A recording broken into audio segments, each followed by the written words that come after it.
जय जिनेंद्र, अगर आपको ऐसी जैन ज्ञानवर्धक कहानियां सुनना पसंद है तो हमारे जैन संसार चैनल को जरूर सब्सक्राइब करें। चंदन बाला का चमत्कार। एक बार चंदना कुमारी अपनी सहेलियों के साथ नगर के बाहर उद्यान में क्रीड़ा कर रही थी कि उसके लावण्यमय यौवन से आकर्षित होकर एक विद्याधर ने उसका अपहरण कर लिया। परंतु बाद में अपनी पत्नी के भय से उसने चंदना को कौशाम्बी के वन में छोड़ दिया। कहाँ वैशाली और कहाँ कौशाम्बी का जंगल, वन के भीड़ सरदार ने उसे पकड़ लिया और एक वेश्या को सौंप दिया। एक के बाद एक होने वाली इन घटनाओं से चंदना व्याकुल हो गई कि अरे यह क्या हो रहा है। ऐसी अद्भुत सुंदरी को देखकर वेश्या विचारने लगी कि कौशाम्बी के नागरिकों ने ऐसी रूपवती स्त्री कभी देखी नहीं है। इसे रूप के बाजार में बेचकर मैं अच्छा धन कमाऊंगी। ऐसा सोचकर वह सती चंदन बाला को वेश्याओं के बाजार में बेचने ले गई। अरे रे, इस संसार में पुण्य पाप की कैसी विचित्रता है कि एक सती नारी वेश्या के हाथों बिक रही है। अहो, देखो तो पुण्य पाप के उदय की विचित्रता। जहाँ की महारानी मृगावती स्वयं चंदन बाला की बहन है, उस कौशाम्बी के वेश्या बाजार में महावीर की मौसी चंदन बाला आज एक दासी के रूप में बिक रही है। पर ज्ञानी तो ऐसे पुण्य पाप के उदय में भी अपनी आत्मा को उनसे भिन्न रखकर सदा ज्ञान चेतना का ही अनुभव किया करते हैं। प्रभु वीर कुमार के सान्निध्य में चंदन बाला ने अपने ज्ञान स्वभाव का अनुभव किया था। उसके प्रताप से वे इस विपरीतता के समय में भी अपने को आत्मा ज्ञाता अनुभव करते हुए एवं पंच नमस्कार मंत्र का स्मरण करते हुए इस उदय के खेल को देखते हुए समता भाव धारण किए हुए थी।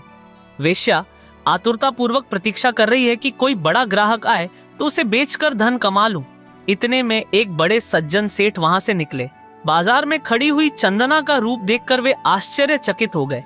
अरे राजकुमारी समान ये कन्या यहाँ कैसे आई होगी जो दासी के रूप में बेची जा रही है। संकटग्रस्त होने पर भी आत्म तेज संपन्न उसकी मुखमुद्रा से सेठ को ऐसा लगा कि यह अवश्य कोई संस्कारी कुलवान कन्या है। इसके मुख पर किंचित विषय लालसा नहीं है, फिर भी बीच बाजार में वेश्या के रूप में बिक रही है। अवश्य ही इसमें कोई रहस्य होना चाहिए। इस कन्या को मैं इस संकट से बचा लूं ताकि यह किन्हीं दुष्टों के चंगुल में न फंस जाए। ऐसा विचार करके सेठ उसके पास गए और पूछताछ करने लगे। उन सज्जन सेठ को वहां देखकर नगरजनों के आश्चर्य का पार नहीं रहा। अरे नगर के यह महान श्रावक धर्मात्मा सेठ वृषभ दत्त भी इसके सौंदर्य पर मोहित हो गए, किंतु यह असंभव है। तो फिर किस लिए वे यहाँ आकर बात कर रहे हैं। इस प्रकार लोगों में भिन्न भिन्न प्रकार का कौतूहल फैल गया। सेठ वृषभ दत्त निकट आकर चंदना को देखने लगे। वह धीमे धीमे कुछ बोल रही थी।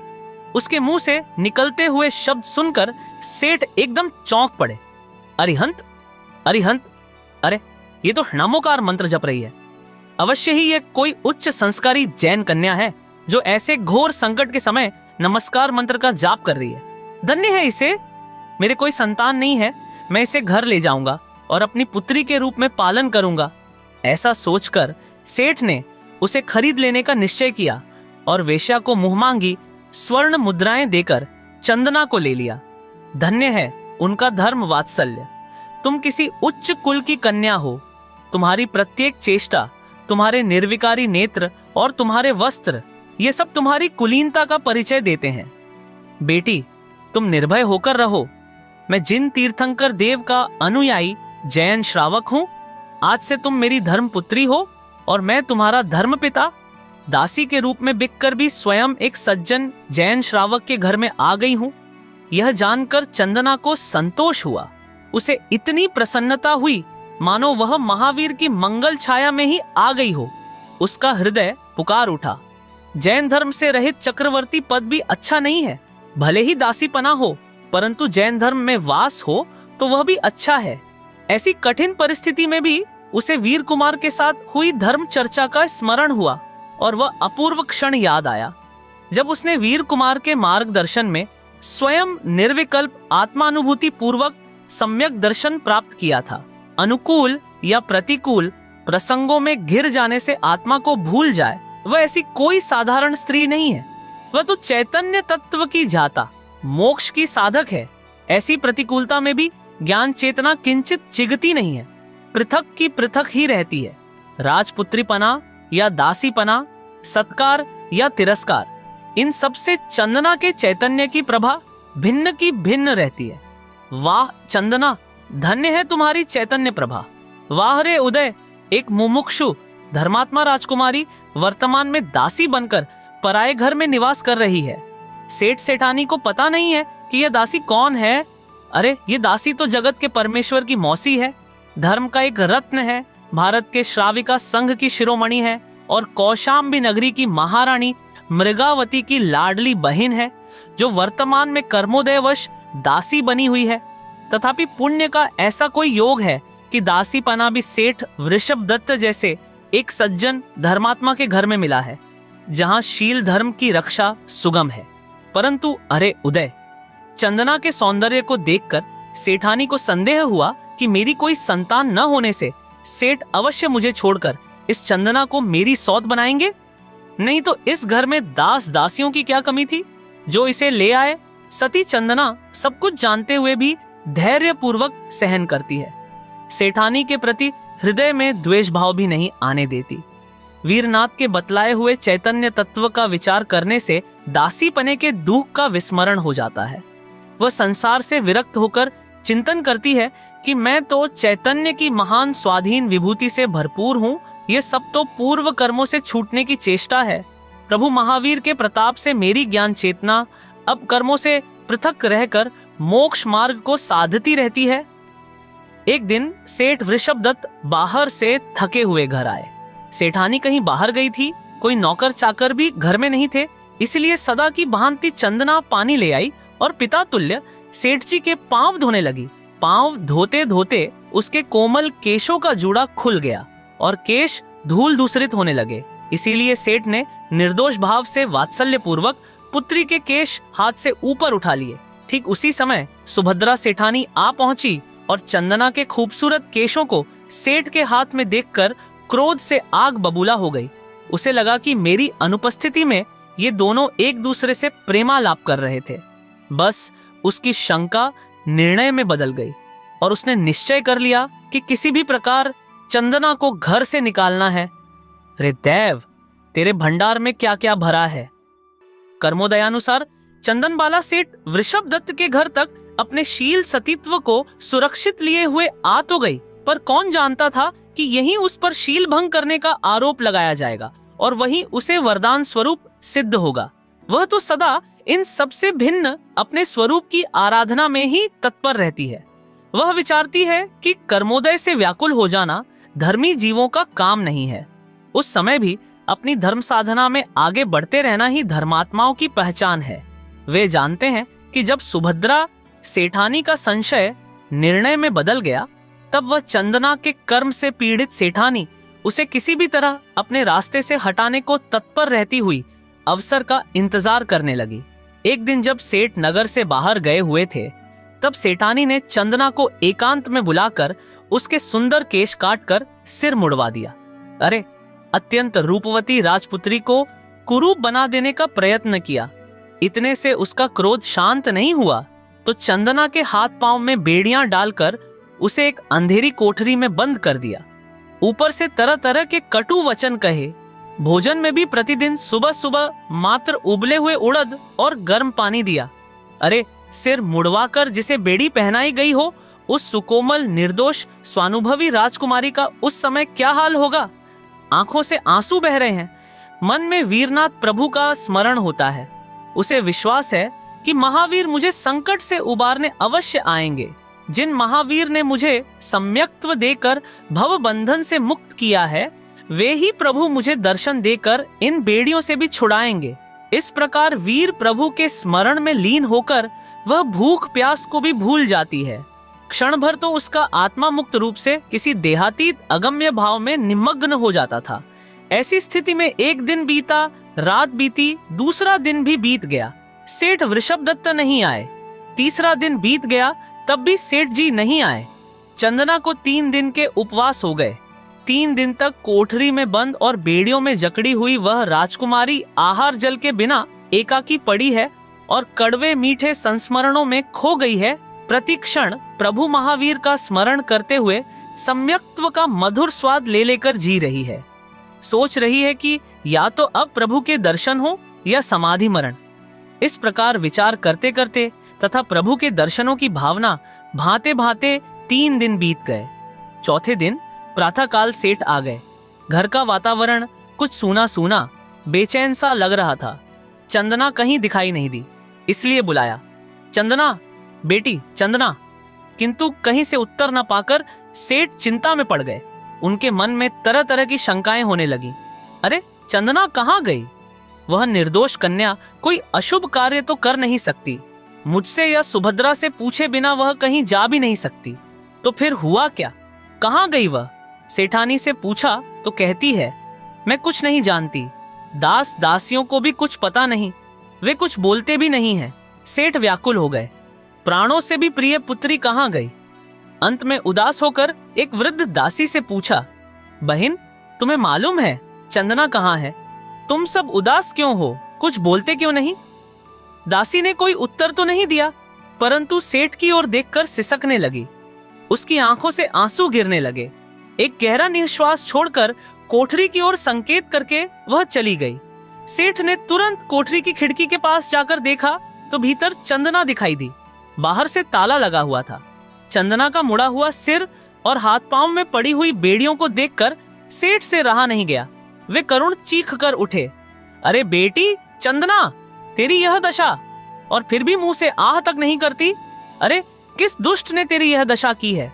चंदना कुछ बोली नहीं, मात्र स्नेहपूर्ण नेत्रों से सेठ जी की ओर देखती रही, मानो उसके अमृत झरते नेत्र उनसे शांत भाव रखने को कह रहे हों। सेठ जी ने तुरंत कोठरी का द्वार खोलने और बेड़ियां काटने के लिए स्वयं ही लुहार को बुलाने दौड़े।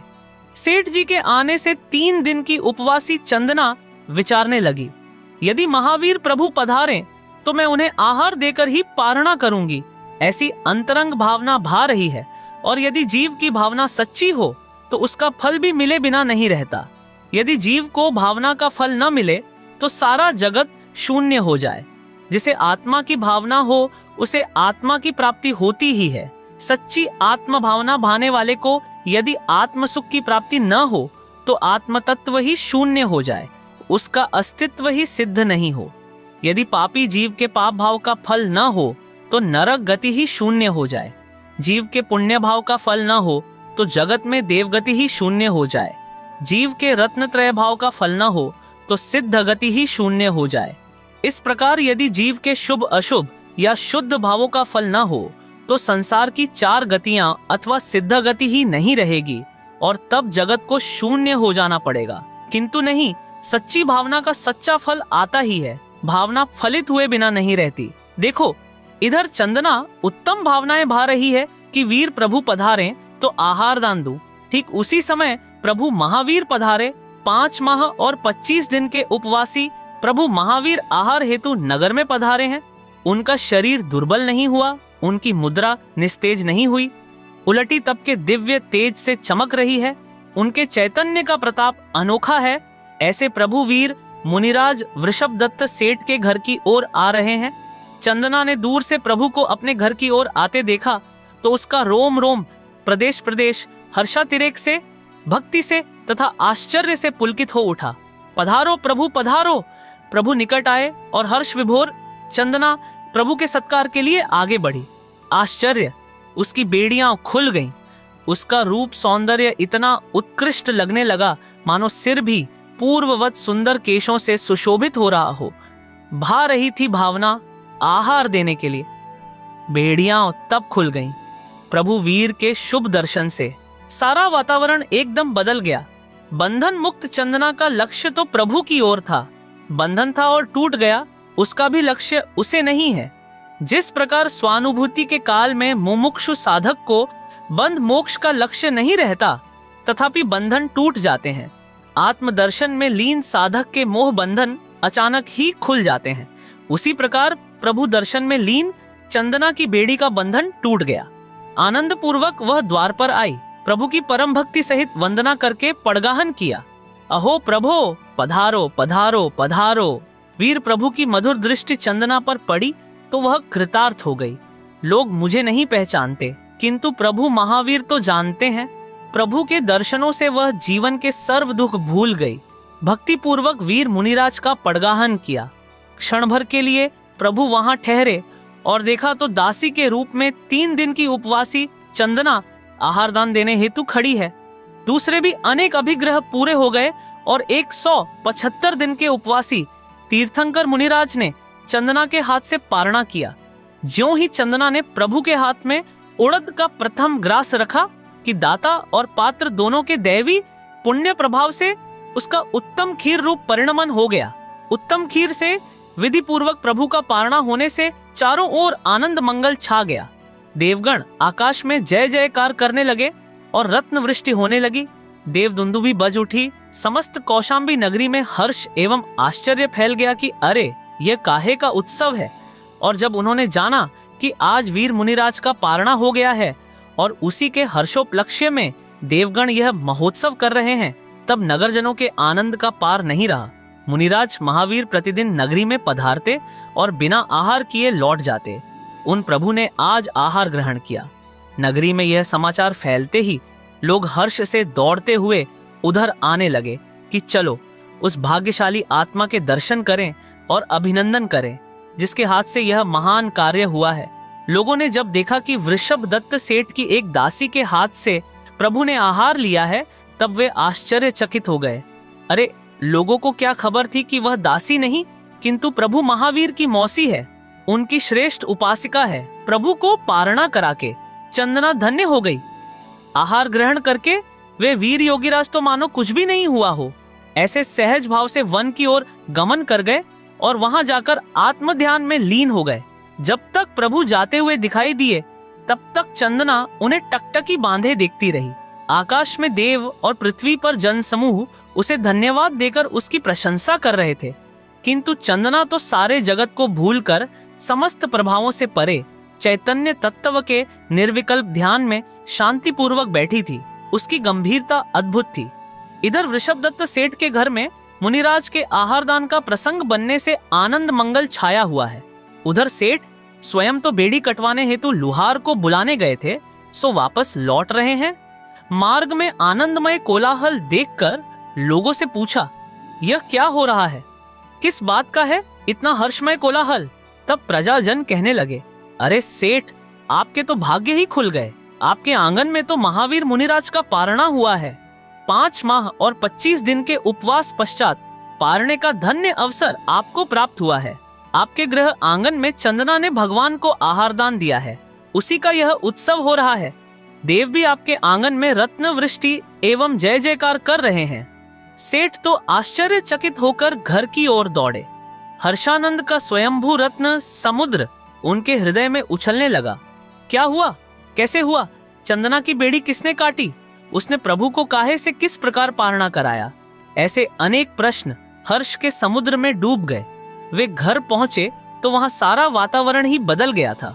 कहां कुछ क्षण पूर्व का अशांत क्लेशमय वातावरण और कहां यह उल्लासपूर्ण आनंद। चंदना का अद्भुत रूप पहले से भी अधिक सुंदर देखकर वे आश्चर्यचकित हो गए और हर्ष से बोल उठे, वाह बेटी चंदना, धन्य है तू। तूने मेरा घर पावन किया, कौशाम्बी नगरी की शोभा बढ़ा दी। तुझे पाकर मैं धन्य हो गया। तू तो देवी है। अरे रे, हम तुझे नहीं पहचान सके और अभी तक दासी बनाकर रखा। बेटी, हमारा अपराध क्षमा कर दे। तू दासी नहीं है, तू तो जगत पूज्य माता है।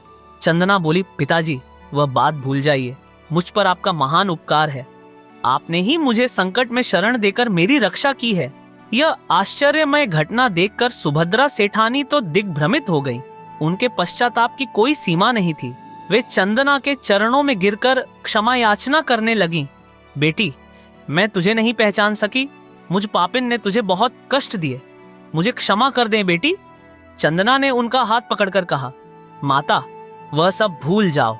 मेरे ही कर्मोदय से वह सब हुआ, परंतु प्रभु महावीर के मंगल पदार्पण से आपका घर पावन हो गया और हम सब धन्य हुए। मानो महावीर का अभिग्रह पूर्ण होने के लिए ही यह सब हुआ था।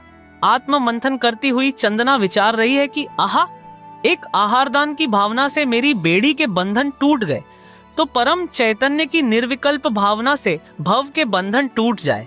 इसमें क्या आश्चर्य। आत्मभावना द्वारा मैं अपने भव बंधन को भी अल्पकाल में अवश्य ही तोड़ डालूंगी। महावीर प्रभु के दर्शन मात्र से मेरे बाह्य बंधन छूट गए तो अंतर में चैतन्य। प्रभु के दर्शन से भव बंधन भी टूटने में अब क्या विलंब। सारी कौशाम्बी नगरी उमड़ पड़ी है महावीर मुनि को पारणा कराने वाली उन चंदना देवी के दर्शन करने तथा उन्हें अभिनंदन देने को। आहा, आज तक जिसे हम दासी समझते थे वह तो भगवती देवी निकली। उन्होंने वीर प्रभु को पारणा करा के अपनी कौशाम्बी नगरी का सम्मान बढ़ाया और उसे विश्व प्रसिद्ध कर दिया। अपनी नगरी में वीर प्रभु का आहार नहीं होने का जो कलंक लग रहा था उसे आज चंदना ने आहार दान देकर मिटा दिया। बहुतों को तो आश्चर्य हो रहा था कि आहार दान और किसी के हाथ से नहीं, एक दासी के हाथ से हुआ। अरे नगरजनों, कलंक तो तुम्हारी नगरी में चंदना जैसी सती दासी रूप में बिकी उसका था। प्रभु महावीर ने उस दासी के ही हाथ से पारणा करके वह कलंक मिटा दिया, दासी प्रथा दूर कर दी। मनुष्य मनुष्य को बेचे वह कलंक धो दिया तथा यह भी प्रचारित किया कि धर्म साधना में धनवान होने का कोई महत्व नहीं है, सद्गुणों का महत्व है। महावीर मुनि के आहार के समाचार सुनकर कौशाम्बी की महारानी मृगावती भी वहां आ पहुंची और उन्हें यह जानकर अपार हर्ष हुआ कि मुनिराज का पारणा उनकी बहन चंदना के ही द्वारा हुआ है। फिर वे सेठ वृषभ दत्त का धन्यवाद कर बहन चंदना को अपने घर ले गए। फिर क्या हुआ यह जानने के लिए कहानी का तीसरा भाग सुने। महासती चंदनबाला का चमत्कार भाग 3। श्री महावीर मुनिराज आज मोह को संपूर्णतया परास्त करने के लिए वीर योद्धा की तरह ध्यान खड्ग लिए हुए खड़े हैं। वीर राजा का महावीरपना आज सचमुच पूरी तरह जागृत हो उठा है। क्षायक सम्यक्त्व उनकी सेना का सेनापति है और अनंत गुणों की विशुद्ध रूप सेना शुक्ल ध्यान के श्रेणी रूप बाणों की वर्षा कर रही है। अनंत आत्मवीर्य उल्लसित हो रहा है और अनंत सिद्ध भगवंत उनके पक्ष में आ मिले हैं। केवल ज्ञान लक्ष्मी विजयमाला लेकर तैयार खड़ी है और मोह की समस्त सेना प्रतिक्षण घट रही है। अरे देखो देखो, प्रभु तो शुद्धोपयोग रूप चक्र की धार से मोह का नाश करने लगे हैं। क्षपक श्रेणी में आगे बढ़ते बढ़ते 8वें, 9वें, 10वें गुण स्थान तक तो क्षण मात्र में पहुंच गए हैं। प्रभु अब सर्वथा वीतरागी हो गए और सूर्यास्त से पूर्व तो वीर प्रभु के अंतर में जो कभी अस्त न हो ऐसा केवल ज्ञान सूर्य जगमगा उठा। आहा, प्रभु महावीर सर्वज्ञ हुए, अरिहंत हुए, परमात्मा हुए। नमो अरिहंताणम। सर्वज्ञ प्रभु महावीर राग और इंद्रियों के बिना ही परिपूर्ण सुख और ज्ञान रूप परिणमित हुए। अभूतपूर्व थी वह दशा, इंद्रियां विद्यमान होने पर भी मानो अविद्यमान हो। इस प्रकार प्रभु ने उनका संबंध सर्वथा छोड़ दिया। भगवान भले अतीन्द्रिय हुए और हमारा साथ छोड़ दिया, फिर भी हमें प्रभु के साथ रहने में ही लाभ है, ऐसा मानकर वे जड़ इंद्रियां अब भी प्रभु का साथ नहीं छोड़ती थीं। प्रभु तो इंद्रियों से निरपेक्ष रहकर स्वयं में वो सुखी थे। पराधीन इंद्रिय सुख से ठगे जा रहे जगत को प्रभु ने बतला दिया कि आत्मा इंद्रिय विषयों के बिना ही स्वाधीन रूप से सुखी है। सुख वह आत्मा का स्वभाव है, इंद्रियों का नहीं। शुद्धोपयोग के प्रभाव से आत्मा स्वयं परम सुख रूप परिणमता है। ऐसे सर्व प्रकार से निर्दोष और अनंत सुखी परमात्मा के दर्शन कर निकट भव्य जीव तो यह सहज ही समझ लेते हैं कि ऐसा कोई दोष या दुख नहीं है जो स्वभाव की आराधना से दूर न हो। हमें भी यही समझ लेना चाहिए। इंद्रियातीत तथा लोकोत्तम ऐसे वे वीर भगवान केवल ज्ञान होते ही पृथ्वी से 5000 धनुष ऊपर अंतरिक्ष में विराजमान हुए। आहा, पृथ्वी के अवलंबन की अब उन्हें जरूरत ही नहीं रही और अब वे फिर कभी पृथ्वी पर नहीं उतरेंगे। उनका शरीर छाया रहित परम औदारिक हो गया। सबको देखने वाले प्रभु स्वयं भी सर्व दिशाओं से दिखने लगे। प्रभु के केवल ज्ञान का महोत्सव करने तथा अरिहंत पद की पूजा करने स्वर्ग से इंद्रादि देव पृथ्वी पर आ पहुंचे। इंद्र ने स्तुति करते हुए कहा, हे देव, आप वीतरागता एवं सर्वज्ञता द्वारा जगत में सर्वोत्कृष्ट सुंदरता को प्राप्त हुए हैं। आप परम इष्ट हैं। इधर कौशाम्बी नगरी में कुमारी चंदनबाला वीर प्रभु के केवल ज्ञान की प्रतीक्षा करते हुए वैराग्यमय जीवन बिता रही है। बैशाख शुक्ला दशमी के सायंकाल आकाश में अचानक हजारों लाखों देव विमान देखकर उसे आश्चर्य हुआ। वे सभी महावीर भगवान का जय जयकार करते हुए जा रहे थे। चंदना तुरंत समझ गई कि महावीर को केवल ज्ञान हो गया है और उसी का उत्सव मनाने यह देवगण जा रहे हैं। आहा, महावीर अब परमात्मा बन गए। इस प्रकार चंदना के हर्षानंद का पार नहीं है। सारे नगर में आनंद के बाजे बजवाकर उसने प्रभु के केवल ज्ञान का मंगल उत्सव मनाया। पश्चात बड़ी बहन मृगावती को साथ लेकर वह राजगृही वीर प्रभु के संवत्सरण पहुंची और उन वीतरागी वीर परमात्मा को देखकर स्तब्ध रह गई। राजकुमार महावीर ने जो आत्मानुभूति प्राप्त कराई थी उसका उसे स्मरण हुआ और तुरंत वैसी अनुभूति में पुनः पुनः उपयोग लगाकर अंतर की विशुद्धता को बढ़ाया। प्रभु की स्तुति की, वहां विराजमान मुनिवरों को वंदन किया और प्रभु चरणों में आर्यका के व्रत धारण किए, कोमल केशों का लोंच किया और अंतर के वैराग्य से बाहर श्वेत परिधान में भी वह सुशोभित हो उठी। अब राजसी परिधानों का क्या काम? अभी कुछ दिन पूर्व भी सिर मुड़ाए बंधन में पड़ी थी और आज स्वेच्छा से सिर मूड़कर वह मोक्ष मार्ग में प्रयाण कर रही है।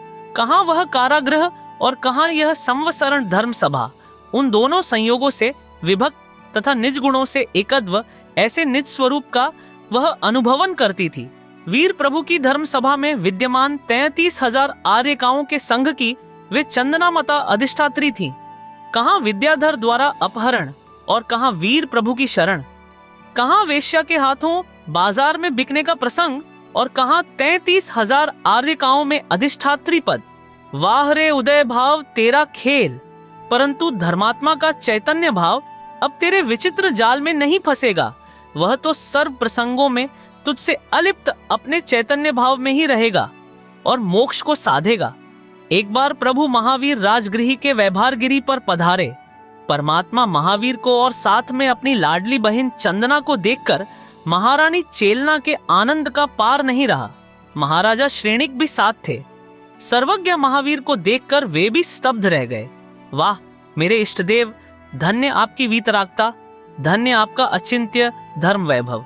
तीर्थंकर भगवान महावीर की धर्म सभा संवत्सरण में बैठे राजा श्रेणिक के चित्त में एक शंका हुई कि चंदनबाला को इतना कष्ट क्यों उठाना पड़ा। क्या आपको पता है कि महासती चंदनबाला महावीर स्वामी की मौसी, बचपन से ही धार्मिक संस्कारों में पली बड़ी, जीवन शुद्ध सात्विक एवं पवित्र सच्चे देव शास्त्र गुरु की आराधक। फिर भी इतना महान संकट, कष्ट एवं कलंक लगने का कारण कौन है? इस प्रश्न का उत्तर जानने के लिए हम सती चंदनबाला के पूर्व भवों का अवलोकन करते हैं, क्योंकि बिना उदय के कुछ भी नहीं होता और उदय तभी होता है जब बंध किया हो तथा बंध परिणामों भावों के अनुसार होता है। तो देखते हैं कि किन परिणामों के कारण ऐसे कर्म का बंध हुआ था चंदनबाला को, जो अनेक भवों के बाद उदय में आकर उन्हें कष्ट देने का निमित्त कारण बना। 3 भव पूर्व चंदनबाला श्री सोम शर्मा की सोमिला नाम की पुत्री थी। तब उसका विवाह शिवभूति नामक एक युवक से हुआ था। उसकी एक ननद थी जिसका नाम चित्रसेना था। योग्य समय में चित्रसेना का श्री देवशर्मा ब्राह्मण से विवाह हो गया, परंतु कुछ समय पश्चात चित्रसेना के पति की मृत्यु हो गई। तब बहन चित्रसेना को शिवभूति सहायता हेतु अपने घर ले आया। यह बात सोमिला को पसंद नहीं आई, अतः वह उसे परेशान करने लगी। फिर भी जब चित्रसेना उसके घर में ही रहती रही, तब उसने अपने पति शिवभूति व चित्रसेना के परस्पर कुत्सित संबंध है ऐसा झूठा आरोप लगाकर उसे कलंकित करने का निकृष्ट पाप किया था। बस इस निकृष्ट परिणाम से उसे ऐसा कर्मबंध हुआ कि 3 भव बाद भी उसे इसका इतना भयंकर दुख भोगने का योग बना। पर बाहर में योग तो बना, लेकिन अंतरोन्मुखी वृत्ति की धनी चंदनबाला उससे न जुड़कर स्वभाव से जुड़ने का ही प्रबल पुरुषार्थ करती रही और इस पर्याय को पूर्ण कर अच्युत स्वर्ग में देव हुई। तभी चित्रसेना ने भी निदान किया था कि मैं भी अवसर पाकर इसे इसी प्रकार कलंक लगाऊंगी। अरे रे, यह जीव उत्कृष्ट मनुष्य पर्याय सर्व सुविधा युक्त जीवन पाकर भी मात्र राग द्वेष करके उसे व्यर्थ ही बर्बाद कर देता है। चित्रसेना ने यह विचार तो किया कि मैं भी इस पर कलंक लगाऊंगी, पर यह विचार नहीं किया कि अरे प्रथम तो मेरे तीव्र पाप का उदय न होता तो मुझे पति का वियोग ही क्यों होता, अथवा मुझे इतना पराधीन जीवन क्यों जीना पड़ता। मैं तो भाभी को कुछ कष्ट देती नहीं हूँ, फिर भी भाभी मुझे कष्ट का कारण मानती है। वास्तव में इसी प्रकार भाभी भी मुझे कलंक लगाकर स्वयं ही कर्म बंधन कर रही है और मेरे कर्मों का उदय उसमें प्रबल कारण है। अतः मुझे समता भाव पूर्वक इस समय को आराधना में लगाना चाहिए। अरे, जिस प्रकार मैं यह जान रही हूँ कि भाभी ने मुझ पर कलंक लगाया है और यह कर्म के उदय के कारण ही लगाया जा रहा है, उसी प्रकार मैं यह भी तो जान सकती हूँ कि ये भाभी तथा कर्म का उदय मुझसे भिन्न है। वास्तव में हम कहते हैं कि हमें कोई कठोर बात सहन नहीं होती, परंतु सच्चाई यह है कि बात कठोर नहीं होती, हमारा विचार विपरीत होता है, अतः हमें कठोर लगती है। अरे, जिन सुकुमाल को सरसों का दाना भी चुभता था, सहन नहीं होता था, फिर उन्हें सियालनी का भखना कैसे सहन हो गया। चित्रसेना ने अपने को संयोगों और कर्मोदय से भिन्न न जानकर सोमिला भाभी से बदला लेने का निदान बंद कर लिया। इधर सोमिला को उसके पति शिवभूति ने बहुत डांटा, फटकारा। अपनी नाराजगी व्यक्त थी, पर उसने उसे समझाकर शांत कर दिया। कालांतर में इन तीनों जीवों की भवांतर की यात्रा आरंभ हुई, जिसमें सोमिला और शिवभूति तो प्रायः परस्पर मिलते रहे, पर चित्रसेना के बीच के भवों का विशेष वर्णन नहीं मिलता। सोमिला क्रमशः कणकलता, पद्मलता के भव पूरे कर राजा चेटक की 7वीं पुत्री चंदनबाला हुई। इनके भवों की विशेष जानकारी के लिए उत्तर पुराण सर्ग 75 श्लोक 75 से 282 देखे। शिवभूति क्रमशः महाबल, नागदत्त और अंत में मनोवेग विद्याधर हुआ। जब शिवभूति मनोवेग के भव में था और सोमिला चंदनबाला के भव में थी, तभी चित्रसेना कौशाम्बी नगर श्रेष्ठी वृषभसेन की भार्या सुभद्रा हुई। इधर चंदनबाला को मनोवेग पूर्व के स्नेह एवं मोह के कारण अपहरण कर ले गया और पत्नी के भय से उसे एक अटवी में छोड़ गया। वहां भील ने उसका शील भंग करना चाहा, पर जब वह शील भंग करने में सफल न हुआ तो कुछ पैसों के लोभ में उसे कौशाम्बी के वैश्या बाजार में बेचने ले आया। चंदनबाला का पुण्य जागृत हुआ और उसी समय कौशाम्बी नगर के श्रेष्ठी श्री वृषभसेन उसे खरीद कर बेटी बनाकर अपने घर ले आए। बस चित्रसेना का जीव, जो कि श्रेष्ठी वृषभसेन की पत्नी सुभद्रा के रूप में यहाँ मौजूद था और पूर्व में निदान बंद किया था कि मैं भी इसे कलंकित करूंगी। यद्यपि उसे यह सब पता नहीं था, पर कर्म की प्रेरित उस सुभद्रा सेठानी के मन में क्रमशः संशय का बीज पनपता रहा और मौका पाकर उसने एक दिन चंदनबाला का सिर मुड़वाकर उसे एक कोठरी में बंद कर दिया। इस बात से हमें यह शिक्षा सदा याद रखनी चाहिए कि वास्तव में कोई भी परद्रव्य, पर व्यक्ति या द्रव्य कर्म का उदय हमें दुखी नहीं करता, हमारा भाव कर्म हमें दुखी करता है। अतः हमें परद्रव्य से राग द्वेष करके कषाय नहीं बढ़ाना चाहिए। कर्मोदय के फल को जाता स्वभाव के जोर से समता पूर्वक भोगते हुए उनकी निर्जरा करनी चाहिए। यह नहीं भूलना चाहिए कि जब तक कुल्हाड़ी में लकड़ी का बैंट नहीं डलता, तब तक वह वृक्षों को काटने में समर्थ नहीं होती। इसी प्रकार जब तक हमारे कर्मों का उदय नहीं होता, तब तक कोई भी परद्रव्य हमें कष्ट देने में निमित्त भी नहीं होता, और उस कर्म के उदय या परद्रव्य से हम न जुड़े तो वह निमित्त भी नहीं कहलाता। उपलक्षण से यह भी समझ लेना चाहिए कि दुख की भांति सुख, जीवन, मरण भी कोई किसी अन्य का नहीं कर सकता है, क्योंकि ये सभी कर्मोदय से होते हैं और कर्म कोई किसी को दे नहीं सकता। इस कथानक से यह बात सहज ही समझ लेना चाहिए कि चाहे पुण्य कर्म हो या पाप कर्म हो, आसानी से कोई भी संक्रमित होकर एक दूसरे रूप नहीं होता, क्योंकि यदि आसानी से होने का विधान होता तो चंदनबाला का वह कलंक लगाने वाला कर्म भी बदल जाता। जबकि राजा चेटक की बेटी महारानी त्रिशला, महारानी चेलना, महारानी मृगावती जैसी बहन होने का लाभ तो मिला, लेकिन उस कष्ट और कलंक से नहीं बच सकी। पर ध्यान रहे, कोई भी कर्म आत्मा को दुखी करने में समर्थ नहीं है। कर्म के उदय में चंदनबाला की तरह ज्ञानी उसके भी जाता रहकर सुखी हो जाते हैं, और अज्ञानी चित्रसेना की तरह उससे जुड़कर, अर्थात अपने दुख का कारण उसे या उससे प्राप्त संयोगों को मानकर वर्तमान में दुखी होते हैं और आगामी दुखों को आमंत्रण देते हैं। अतः हमें निरंतर सावधान रहना चाहिए, छोटी छोटी बातों को अपने चित्त से नहीं लगाना चाहिए, तत्व ज्ञान के बल से उन्हें उदय जनित जानकर उनका झाता रहते हुए प्रतिक्षण भवकटी पुरुषार्थ जागृत करते रहकर मनुष्य भव के बहुमूल्य क्षणों को सार्थक करना चाहिए। बाकी संयोगों एवं पर्यायों का क्या, आज है कल नहीं, पर हमारा भगवान आत्मा तो शाश्वत सुखमयी तत्व है। आज तक अपने विपरीत विचारों से उसकी विराधना करके दुख भोगा है। अब यदि अपने को संसार समुद्र में नहीं डुबोना चाहते हो तो चित्रसेना की तरह विपरीत विचार न करके चंदनबाला की तरह सम्यक विचार करें तो अवश्य ही भवसागर से पार हो सकते हैं। चंदनबाला ने तीर्थंकर भगवान महावीर के संवत्सरण में जाकर अर्जका की दीक्षा ली और 33,000 आर्यकाओं में श्रेष्ठ गणिनी पद को सुशोभित किया एवं अंत में पर्याय पूर्ण होने पर समाधि पूर्वक मरण कर अच्युत स्वर्ग में प्रतीन्द्र हुई।